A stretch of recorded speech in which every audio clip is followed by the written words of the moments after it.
আরে শাকচুন্নি পেতনি, তোরা এত রাতে বাইরে কি করছিস? এখন তো রাত্রে অনেক অনেক বাজে। তোরা কোথায় আছিস জানিস? তোরা পশ্চিমবঙ্গে আছিস, এখানে ৮টার পরে তোরা মেয়ে হয়ে কিভাবে বেরিয়েছিস বলতো? তোরা খবর টবর পড়িস না? উপর থেকে নির্দেশ আছে মেয়েদের রাত্রেবেলা বেরোনো নিষেধ একদম। তোরা কোন সাহসে বেরিয়েছিস? ঠিক আছে, তোরা মারা গেছিস দেখতে খারাপ বুঝলাম, কিন্তু তোরা তো মেয়ে। কোন সাহসে বেরিয়েছিস পশ্চিমবঙ্গে? দেখতে পাচ্ছিস না এখানে কয়েকটা ছেলে আছে? আজকে ভূত চতুর্দশী হয়েছে তো কি হয়েছে? এখন থেকে পশ্চিমবঙ্গে রাত্রেবেলা একদম ভূত চতুর্দশী পালন হবে না। কোনো শাকচুন্নি পেতনি রাত্রেবেলা ৮টার পরে একদম বেরোবে না।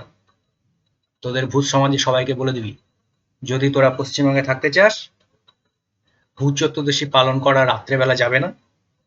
ঠিক আছে, কালকে সকালে পালন করবি, লোকালয়ে পালন করবি, এরকম সকালেও এরকম শুনশান রাস্তার মধ্যে পালন করা যাবে না।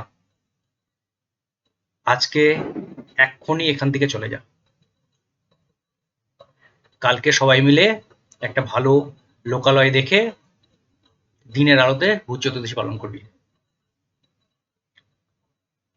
ঠিক আছে, তাড়াতাড়ি এখান থেকে যা।